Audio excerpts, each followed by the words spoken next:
sore.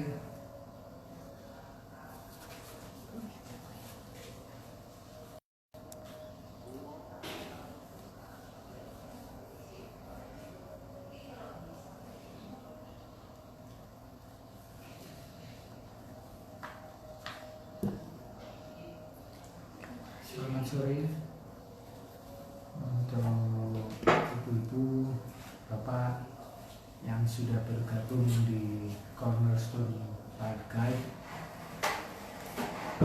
Selamat menjelang senja bagi mereka yang berada di waktu Indonesia bagian timur.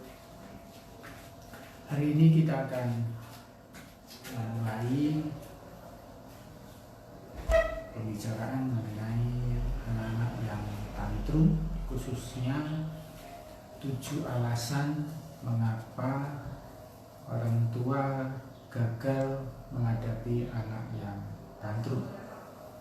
Ya, walaupun sudah marah-marah, sudah menasihati, sudah melakukan berbagai macam, tetapi akhirnya anak yang tantrum, keinginan anak yang tantrum tetap berhasil menguasai orang tua. Ya, siang ini kita akan bicarakan 7 alasannya kenapa orang tua gagal menghadapi anak yang tantrum. Ya. Secara menyeluruh mengenai tantrum ini akan kita bahas kembali pada webinar Kamis 19 November pukul 2 sampai setengah 4 sore waktu Indonesia bagian Barat. Anda yang ingin mendaftar silakan menghubungi 0817 181 708. Ya. Alasan pertama kenapa orang tua gagal menghadapi anak yang tantrum adalah karena orang tua cenderung melihat perilaku yang kelihatan.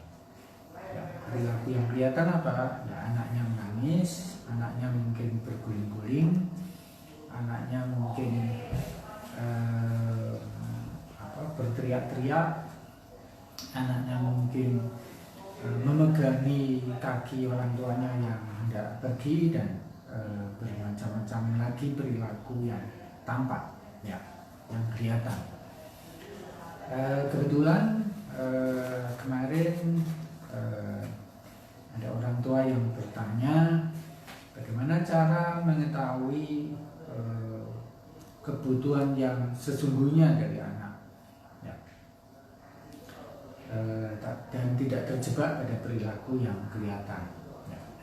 Jadi sebenarnya kebutuhan dasar anak berkali-kali saya sebutkan adalah hanya ada 2, yaitu kebutuhan rasa aman dan kebutuhan rasa dicintai secara terhormat.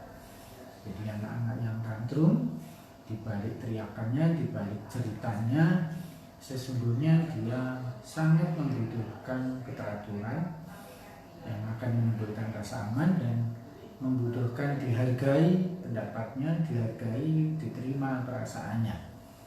Jadi kalau orang tua mampu untuk tidak fokus pada perilaku yang kelihatan, tetapi fokus pada apa yang ada di balik perilaku itu, tentu akan lebih mudah sebenarnya menghadapinya.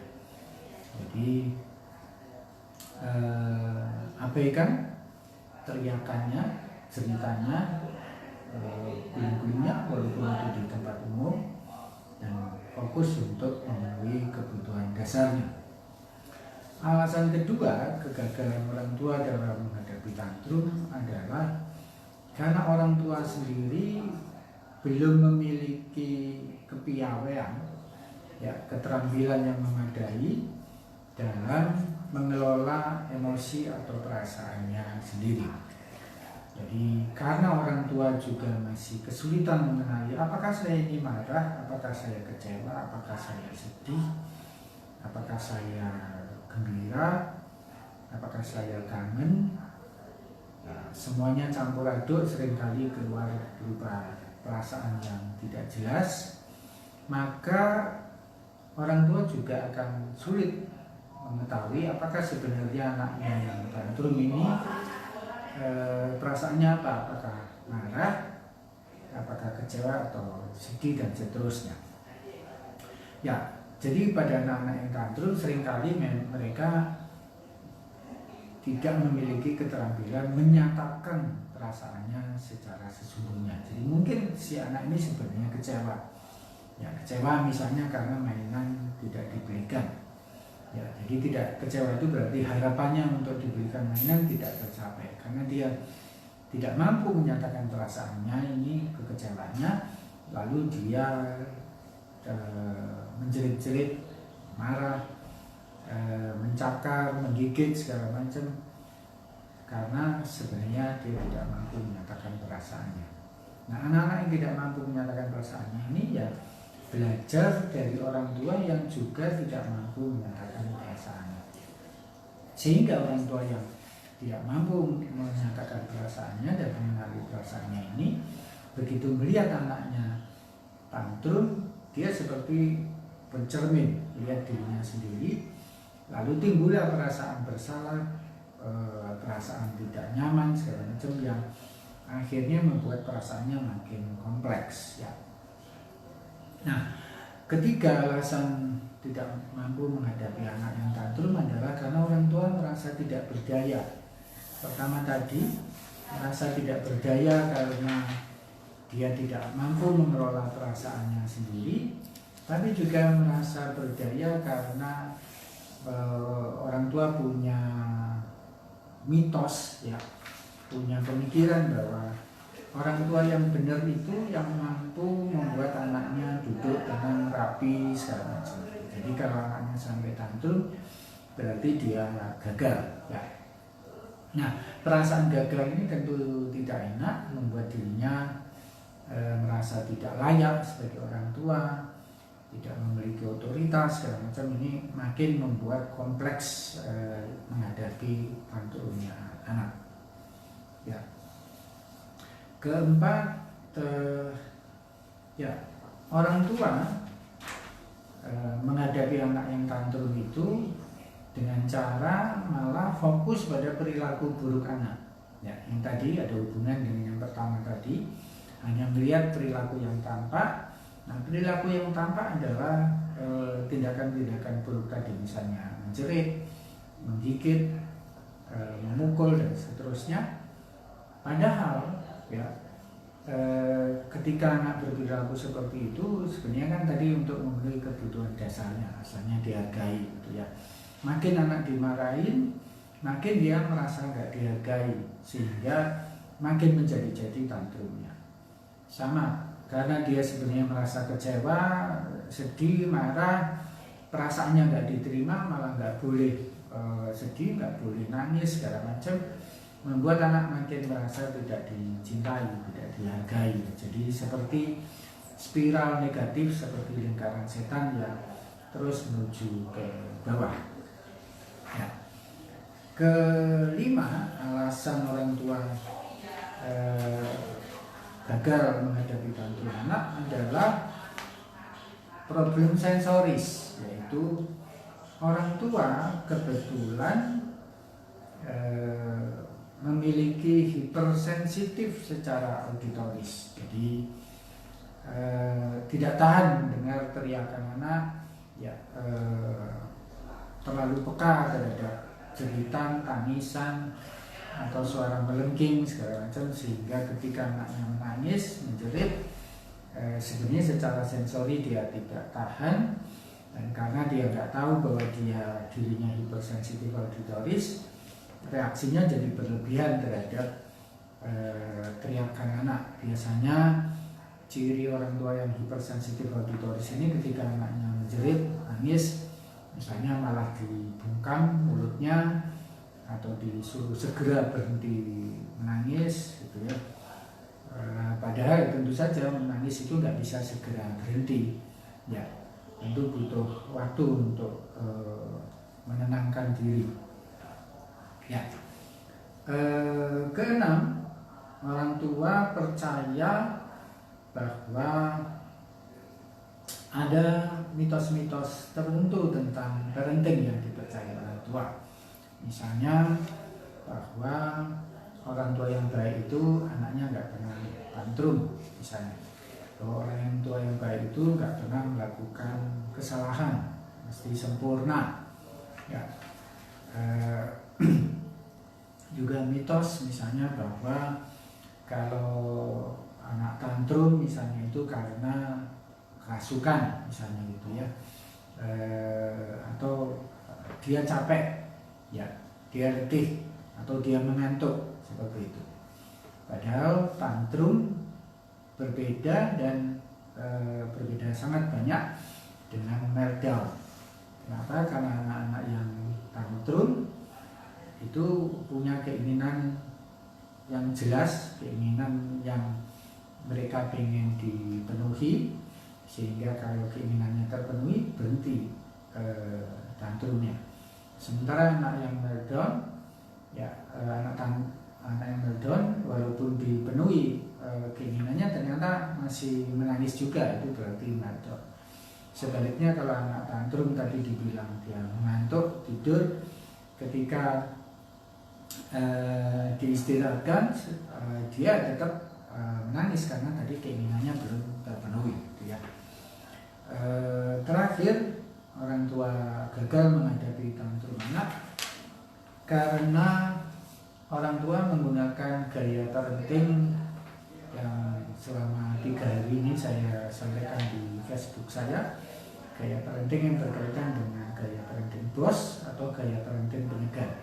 Gaya parenting bos itu orang tua cenderung agresif, ya, anak tantrum malah diteriakin, dimarahin, bahkan dipukul, ya, mungkin dimasukin ke gudang atau kamar mandi, ya.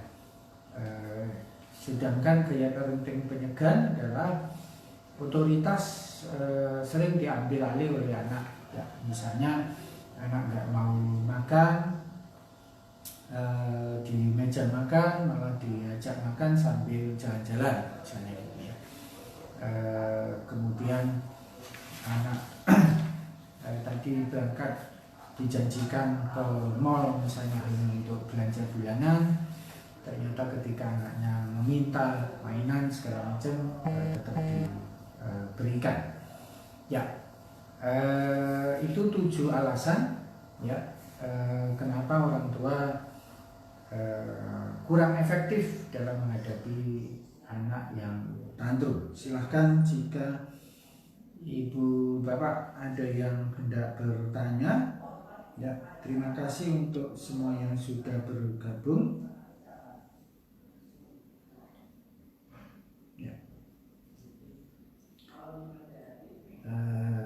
Ya, terima kasih Bu Ali untuk masukannya bahwa suara kurang, volume kurang keras. Ya, tapi di perlengkapan kami volumenya sudah yang paling keras. Silakan, saya menunggu pertanyaan Ibu Bapak.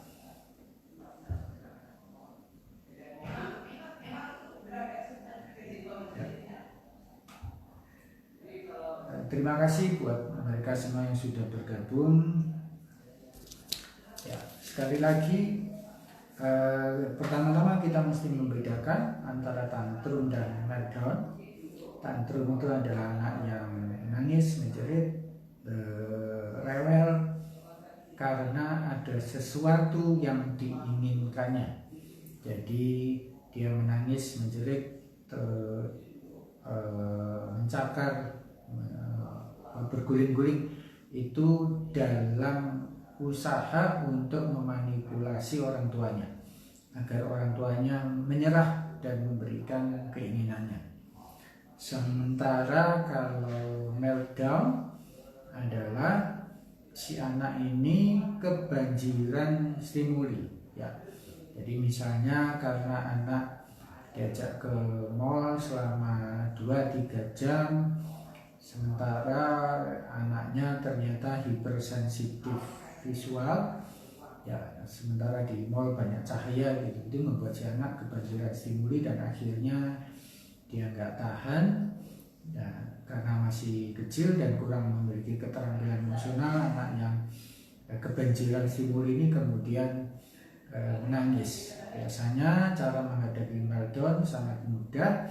Begitu anaknya disingkirkan ke area yang tenang, misalnya ke dalam mobil, AC-nya dinyalakan gitu, dia tenang dengan sendirinya. Ya, belum tentu mengantuk, tapi jadi begitu dia tenang, stimulinya berkurang, dia menjadi tenang dan damai. Sementara kalau tantrum bisa terus terjadi. Ada pertanyaan dari Bu Sinda, anak tantrum biasanya masih kecil, usia sekitar TK atau SD awal. Apa benar dan sampai usia berapa tantrum selesai? Ya, ini yang saya sebut tadi, orang tua memiliki mitos tentang parenting. Ya, salah satu mitos parenting adalah bahwa tantrum itu nanti kelak ada periodenya ketika tantrum itu selesai, berhenti dengan sendirinya. Tidak. Jadi sangat penting ketika anak melempar tantrum, ya, itu kita mampu menghadapinya dengan baik supaya sampai dewasa, remaja, dewasa, bahkan sampai tua dia tidak tantrum. Ya, ketika anak sudah besar, dia memang nggak menangis lagi berguling-gulingan. Ya, walaupun saya pernah melihat dengan mata kepala sendiri orang dewasa yang nangis berguling-guling, mungkin ibu bapak juga pernah melihat. Tapi yang maksud saya tantrumnya orang remaja dan dewasa ini bukan nggak lagi berguling-guling, tetapi pola perilaku yang memanipulasi orang tua dengan cara mengancam, ya, itu terus dilakukan. Ya, memang tidak disebut lagi sebagai tantrum, tetapi pola manipulatif itu dia pelajari ketika orang tuanya gagal menghadapi tantrum dirinya ketika masa kanak-kanak, gitu ya. Jadi sebagai contoh misalnya para remaja yang hamil di luar nikah, sebagai cara untuk memanipulasi orang tuanya agar dirinya dikawinkan, itu juga tantrum, ya. Atau orang dewasa yang bisnis atau bekerja, yang setiap kali bekerja itu gagal, kemudian nanti dia dibantu lagi oleh orang tuanya, itu juga akibat pola manipulatif di masa kanak-kanak itu tidak diatasi dengan benar dan terbawa sampai dewasa. Begitu Bu Sinda. Kelanjutan dari Bu Sinda, apakah dewasa sudah menjadi orang tua masih bisa tantrum? Ya. Dari Bu Mari Ayun 16, bagaimana menghadapi anak yang jika ditegur malah menangis tidak berhenti? Saya diamkan tidak berhenti sampai kita yang mengalah. Anaknya umur 2 tahun. Ya. Jadi sekali lagi, ya, pertama-tama anak harus diajari mengenali perasaannya, ya, diajari juga menyatakan keinginannya, menyatakan kebutuhannya lewat kata-kata. Ya, jadi sering-seringlah memberi label ketika anak menginginkan sesuatu. Ya, memberi label ini misalnya ketika anak melihat mainan, ya, di etalase toko, kita menyatakan adik hanya ingin melihat mainan di etalase kan, jadi jangan dilakukan main reading, ya, pengen beli adik gitu. Ya, itu mendorong si anak untuk ingin beli gitu ya. Jadi diberi label. Ya, ketika anak misalnya dikenalkan makanan baru dan ternyata dia segan, kita perlu memberi label juga. Adik kalau main reading, ya, adik nggak mau ya makanan ini gitu ya. Tapi kemudian kita paksain untuk mau, ya tentu akhirnya si anak melempar tantrum. Tapi kalau kita beri pilihan beberapa label, ini adik sedang lihat-lihat makanannya dulu ya, mau mencoba dulu ya 1-2 sendok gitu. Atau adik ingin mencoba makanan jenis yang lain seperti itu akan membuat si anak lebih mudah melakukan identifikasi masalah ya, dengan kita melakukan afirmasi seperti itu, dengan memberi label atas perilakunya, menamai perilakunya, si anak jadi lebih tahu, oh saya ini sebenarnya sedang butuh ini, saya sedang menghadapi masalah seperti ini gitu. Ya, kemudian ajari ya bagaimana menyatakan perasaannya itu, kecewanya, kesedihannya segala macam lewat kata-kata. Nah, kalau dia menangis tidak berhenti, ya balik ke apa yang pernah saya sampaikan tentang limitation ya. Orang tua mesti teguh pada batasan aman yang diberikan pada anak. Jadi tadi pagi ada yang menulis di Facebook saya berkomentar ketika anaknya berguling-gulingan di lantai di mall, ya si ayah malu, sudah pengen mengalah oleh si ibu yang keren ini, si ayah diminta pergi untuk beli kue dengan kakaknya, lalu si ibu menirukan segala tingkah anaknya. Ya, ini kejadian ini juga pernah saya lakukan dulu waktu anak saya entah yang pertama entah kedua saya lupa, tantrum di mall gitu ya, saya sama seperti ibu ini ikut menirukan anak saya bergulingan menangis, akhirnya dia noleh heran dan kemudian berhenti ya. Nah setelah dia tenang, jadi reaksi kita yang penting kita tenang ya, kalau perlu sebutkan, oh bagus nangis itu tanda bahwa kamu bersedih, kamu kecewa, wajar kamu menangis gitu ya.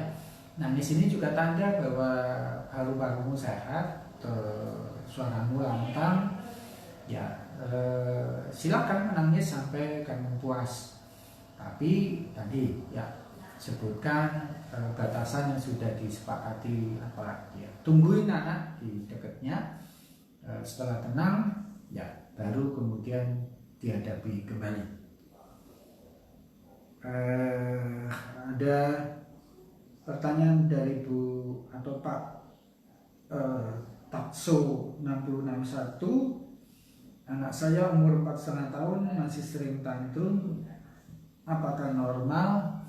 Bukan soal normal atau tidak normal, sudah saya sebutkan bahwa tantrum ini mesti dihadapi. Artinya anak yang tantrum adalah anak yang belum memiliki keterampilan untuk menyatakan kebutuhan dan keinginannya serta menyatakan perasaannya. Ya, jadi sekali lagi anak tantrum adalah anak yang kurang menguasai paling tidak 2 keterampilan hidup yang sangat penting. Jadi cara mengatasi tantrum ya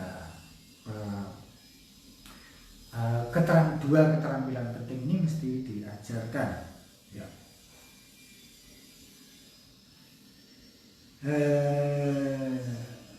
Dari Pak Laun Selotus, menangani tantrum ini bagaimana? Saya melihat orang dewasa banyak yang saat keinginannya tidak terpenuhi lalu unjuk rasa berkali-kali. Itu tantrum juga bukan upaya. Jadi beberapa tokoh politik, saya menduganya dulu waktu kecil juga sering tantrum ya, jadi pola memanipulasi orang lain itu dia lanjutkan sampai dewasa ya. Jadi budaya politik kita juga memang tidak membiasakan untuk menghadapi problem ya. Misalnya unjuk rasa soal terlepas dari undang-undangnya baik atau tidak, tapi tidak banyak dan tidak cukup ya. Beberapa kali saya datang ke DPR melihat sebenarnya ketika mereka membahas undang-undang segala macam, ketika sidang yang terbuka itu kan kita boleh boleh lihat. Dan di kesempatan tertentu itu kan kita boleh menyuarakan gitu ya. Kita belum membiasakan diri untuk misalnya menulis surat kepada anggota DPR atau anggota DPD gitu ya, karena itu adalah wakil kita. Mestinya kita terbiasa menyuarakan pendapat lewat mereka dan beri tekanan. Jadi kalau perlu misalnya Bapak di daerah mana, Bandung, wilayah mana, dan itu tahu anggota DPRD atau anggota DPR-nya siapa yang mewakili daerah itu, ya jangan hanya memilih saja. Ketika mereka sudah di parlemen itu, kita mesti sering memberi tekanan pada mereka. Ya, salah satu tekanannya itu ya saya sudah memberikan suara untuk ibu bapak, dan bagian ibu bapak sekarang yang mewakili suara saya, walaupun nggak mesti semua pendapat kita mesti diakomodasi juga oleh si anggota parlemen. Dari Pak Steve, apakah dimanja itu akan meningkatkan level tantrum? Ya, jadi pada mereka yang mengalami gangguan kepribadian borderline, ya, gangguan kepribadian borderline itu salah satu cirinya adalah memanipulasi orang-orang terdekatnya, orang-orang yang dia akui sebagai dia sayangi itu, ya, entah orang tuanya, kakaknya, ya, biasanya itu mereka sangat manja, ya, bikin janji-janji bahwa saya akan nanti berubah begini-begini, tapi ternyata di waktu yang ditentukan itu dia tetap nggak berubah, ya, minta terus dimanjakan, ya, dengan diberi fasilitas tertentu seperti itu. Jadi ya, dimanjakan, entah dengan barang, dengan fasilitas seperti itu bisa meningkatkan kadar atau berat ringannya tantrum. Dari Bu Esther, bagaimana cara mengetahui anak yang hipersensitif visual? Ya, Ibu bisa tengok IGTV-nya cornerstone.academy.bdg Bandung. Ya, di sana beberapa minggu lalu saya menjelaskan tentang peta sensori anak, baik yang hiposensitif maupun hipersensitif terhadap 8 indera kita. Ya, selain panca indera ada indera vestibular, proprioseptif, dan interoceptif. Silakan Ibu Esther Komalik melihat IGTV tersebut. Bu Maria Yun 16, bagaimana mengatasi anak yang suka melempar barang, seperti saat tidak mau sharing barang makanan, kita suka beri pengertian tetapi masih suka lempar barang. Ya, jadi sekali lagi ya begini, sebelum orang tua melarang anak berperilaku negatif, mestinya semua orang tua itu mengajari dulu perilaku positif atau perilaku yang diharapkan itu seperti apa. Ya, jadi contoh misalnya gini, dalam hal berbagi ini, orang tua sering mendadak meminta anak sanggup berbagi. Padahal itu ada urutannya. Urutan kalau berbagi itu pertama-tama adalah anak diajari dulu apa itu milik, ya, konsep kepemilikan, ya. Sayangnya kita mengajarkan ke anak yang disebut milik itu barang, benda, ya, misalnya mainan dia segala macam, bukan apa yang ada di dalam dirinya. Jadi ajari dulu bahwa senyumnya itu miliknya, ya, kepemilikannya. Jadi dia bisa berbagi ke temannya dengan berbagi senyum, ya, berbagi keramahan. Dia teliti dengan barang-barangnya, teliti inilah yang miliknya dia. Jadi dia bisa berbagi apa ke temannya, berbagi ketelitian. Ketika harus merapikan mainan, dia yang memeriksa, yaitu konsep berbagi. Nah, setelah diajarkan tentang konsep kepemilikan ini, orang tua juga mesti sering memberi teladan, ya memberi teladan yang sama. Ya, sayangnya kita sering memberi teladan berbagi ini lagi-lagi soal uang, kepemilikan gitu-gitu. Misalnya bersedekah, itu kita anggap berbagi. Padahal kita jarang sekali senyum misalnya pada orang lain. Padahal kan sebenarnya lebih mudah mengajarkan berbagi itu dari apa yang sudah ada di dalam diri anak. Nah, kalau dia misalnya melempar barang begitu, ya tegakkan saja konsekuensi, ya tentu namanya konsekuensi, batasannya itu sudah disepakati sejak awal. Misalnya kalau dia main dan kemudian mainannya diperlakukan tidak seperti yang seharusnya, misalnya tadi dilempar, maka mainannya itu ya ibu masukkan aja ke dalam kotak, misalnya kotak merah. Ya, jadi bukan anaknya yang dilarang, dipukul, dimarahin, tapi ya sudah, biarin. Ya, mainan yang dilempar itu masukkan ke kotak merahnya ditaruh di atas lemari, dan dia tahu misalnya sudah ada kesepakatan dari awal bahwa segala sesuatu yang ada di dalam kotak merah tidak boleh dipakai selama misalnya 3 hari. Jangankan seperti itu, tanpa kita harus mengajarkan nggak boleh lempar barang, ya nanti lempar barangnya berhenti gitu ya. Nah, sebaliknya ketika anak mampu memperlakukan barang ini sesuai peruntukannya, misalnya mobil-mobilan yang dipakai untuk main mobil-mobilan, itu segera diapresiasi, ya diberi ucapan terima kasih secara spesifik. Terima kasih yang Dek, terima kasih ya Kak sudah menggunakan mobil-mobilan dengan tepat, misalnya seperti itu ya.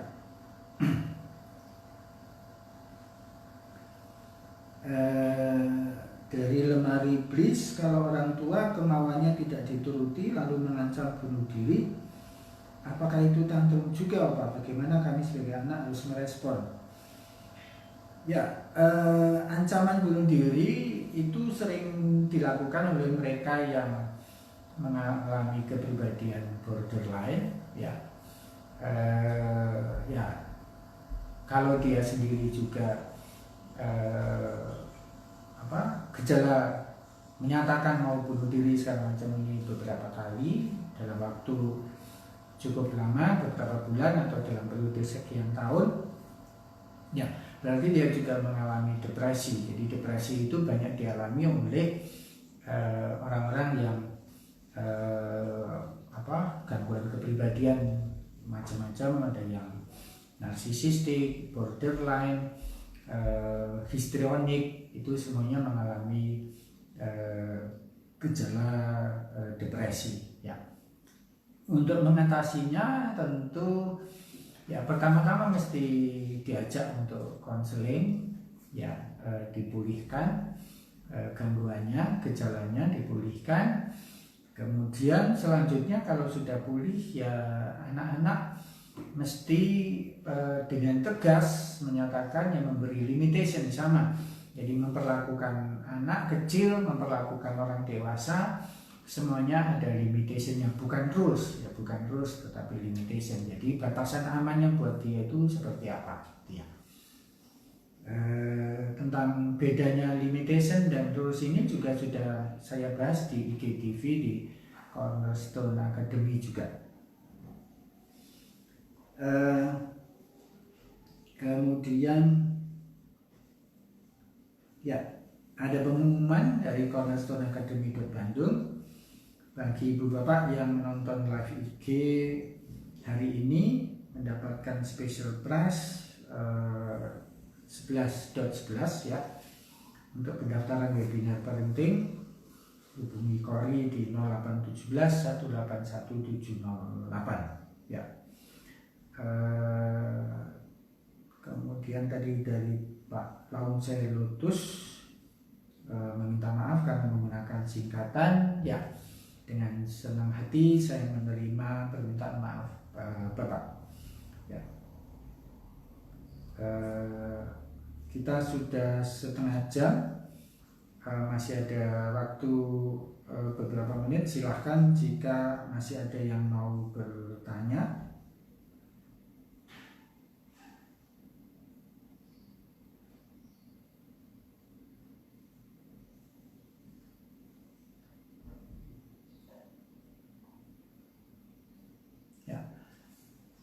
Jika tidak ada, saya review kembali live IG hari ini.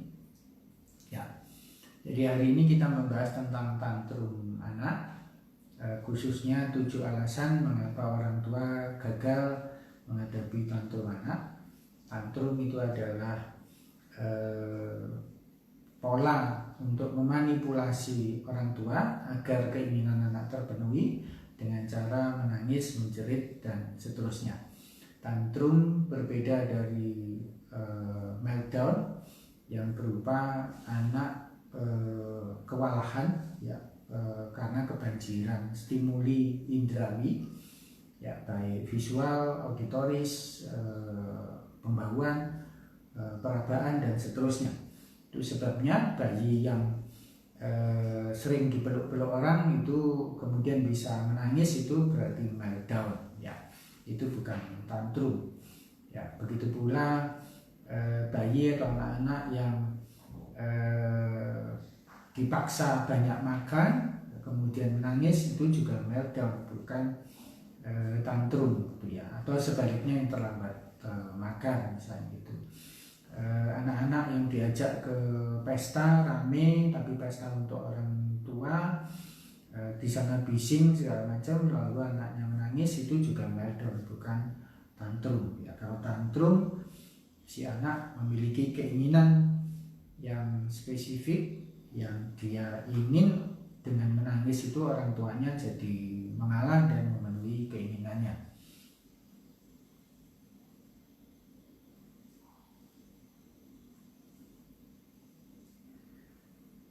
Ya, ada pertanyaan dari Bu Esther ini, terakhir mungkin, ada 2 hal dasar, 2 keterampilan agar anak tidak tantrum, yaitu mengenali macam-macam emosinya dan orang tua belajar membahasakan keinginannya. Pertanyaannya, bagaimana agar orang tua bisa memahami dan membahasakan keinginan anak? Tadi di depan juga sudah saya sebutkan, Ibu, bahwa kita mesti sering mengamati perilaku anak, ya, mengamati perilaku anak. Jadi misalnya sebelum dia tantrum itu dia ngapain aja, gitu ya.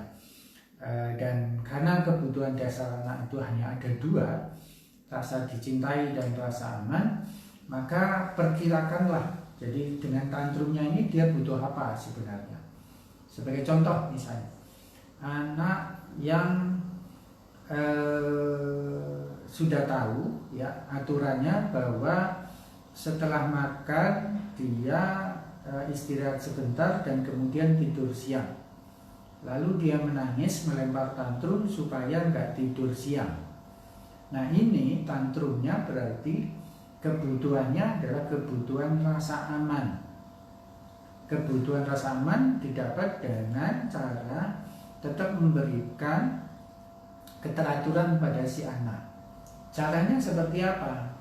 Nah, caranya, jadi walaupun dia menangis karena tadi pengen gak tidur siang hari ini, ya, kita tetap minta dia tidur, ya, menunggu dia tenang, kemudian ingatkan bahwa kesepakatannya adalah tidur siang, ya, kemudian matikan TV, game, segala macam, ya, supaya dia tidak melihat dan lebih bersedia tidur siang. Kenapa? Karena kebutuhannya sebenarnya adalah rasa aman. Rasa aman didapat dari keteraturan. Tetapi kalau orang tuanya mengalah hari ini, maka besok, esok lusa, minggu depan, bulan depan dia akan melempar tantrum lagi. Kenapa? Karena keteraturan itu dilanggar sendiri oleh orang tua, sehingga ketika dia menangis esok hari itu karena seakan-akan dia berkata, saya ini butuh aman, saya butuh keteraturan, tapi kamu langgar dengan tiap hari. Kadang saya dipaksa tidur, kadang saya dibolehkan nggak tidur, ya, kira-kira seperti itu. Itu salah satu contoh untuk mengetahui apa yang dibalik perilaku anak itu sebenarnya kebutuhannya apa, ya. Ada pertanyaan simpulan dari Pak Laun Selotus, Jadi tantrum itu sebuah keadaan di mana anak tidak bisa mengkomunikasikan dengan baik keinginannya. Betul sekali Pak. Atau situasi di mana anak tidak bisa menerima penolakan dari keinginannya. Yang pertama Pak, jadi tantrum itu keadaan di mana anak tidak bisa mengkomunikasikan dengan baik keinginannya karena dia belum mampu juga, belum memiliki keterampilan emosional. Jadi karena dia belum mampu menyatakan kecewa lewat kata-kata I statement, aku kecewa ketika bla bla bla, maka sebagai gantinya dia guling-guling, menangis dan seterusnya seperti itu. Ya, tidak ada pertanyaan lagi sementara waktu sudah lewat setengah jam. Kita akan akhiri pertemuan hari ini. Ya. Terima kasih untuk Ibu Bapak yang sudah mengikuti webinar tentang live IG tentang tantrum hari ini. Sekali lagi, jika ingin mengikuti webinar parenting kami, silakan menghubungi 0817 181 708. Silakan bagi Ibu dan Bapak yang tadi mengajukan pertanyaan, boleh menuliskan kembali pertanyaannya ketika live IG ini ditransfer ke IGTV Cornerstone Live Guide. Terima kasih, sampai berjumpa minggu depan di live IG mengenai kalau adik dan kakak sering bertengkar atau tidak rukun, ya, bagaimana membuat mereka lebih bisa mengatasi konflik. Sampai jumpa.